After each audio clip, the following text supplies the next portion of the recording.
Ekutan. Na kutoka Todonyang sasa tuzamie hili ambapo wanasiasa pamoja na magenge ya wahuni wamewekwa kwenye notisi kutokana na visa vya hivi karibuni ambapo magenge yamekuwa yakiwavamia watu hadharani na kuwapora na kusababisha uharibifu wa mali.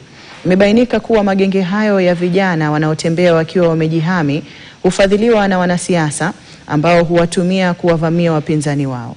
Haya yanajiri huku waziri wa usalama Kipchumba Murkomen akitoa ilani kwa wanasiasa wote wanaoaminika kuendeleza shughuli za magenge hayo. Clement Masombo anaeleza zaidi. Huku siku zikizidi kuyoyoma kuelekea uchaguzi wa mwaka 2027, wanasiasa wameanza kujipanga kwa kila hali, wengine wakitumia mbinu zinazokiuka katiba kujilinda ama kuzua rabsha kwenye mikutano ya wapinzani wao. Wakenya wameshuhudia visa visivyo vya kawaida, huku hafla za mazishi na mikutano ya hadhara zikigeuzwa kuwa uwanja wa malumbano kutokana na uvamizi na uharibifu wa mali ambao hushuhudiwa.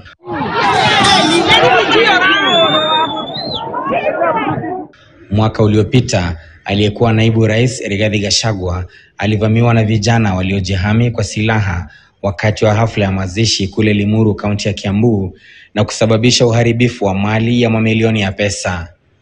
Kando na wanasiasa wa ndani wa Gachagua kuna kile taarifa kwenye ofisi za idara ya upelelezi nchini DCI, hakuna hatua nyingine yoyote iliyochukuliwa.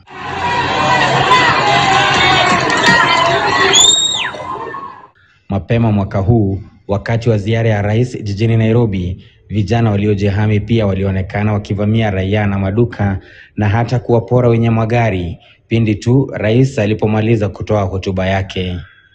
Hapo pia, licha ya kuwa polisi walishuhudia matukio hayo yote, ahadi ya kuwatia mbaroni na kuwafungulia mashtaka wote waliohusika ilisalia tu kuwa ahadi hewa. Kwenye kisa kingine, mbunge wa Mumias Mashariki Peter Salasia alivamiwa na wahuni wanaoaminika kuwa wafuasi wa kinara wa chama cha ODM Raila Odinga wakati wa mechi kati ya Kenya na Gabon kwenye uwanja wa Nyayo jijini Nairobi. Na kwenye kisa cha hivi karibuni, Gachagua tena alijipata taabani alipohudhuria ibada kanisani eneo la Mwiki baada ya vijana kufanya jaribio la kusitisha ibada hiyo. Na eneo la Pwani, hasa kaunti ya Kwale, wakazi pia wamekosa amani wakiwa na hofu ya kuvamiwa na vijana waliojihami wa genge maarufu kama Panga Boys. Hali hii imemlazimu waziri wa usalama Kipchumba Murkomen kutoa ilani kwa magenge hayo, akidai kuwa mengi hufadhiliwa na wanasiasa. Tunatafuta wale ambao wanawafadhili na wale wanawapatia support ya kisiasa. Kama wao wamechakuliwa ama hawajachakuliwa, tutahakikisha kwamba wamechukuliwa hatua ya kisheria. Licha ya kuwa maafisa wa polisi wameshuhudia baadhi ya visa hivyo, hakuna hatua yoyote ambayo imechukuliwa ya kuzuia kuenea kwa mkondo huu wa mambo.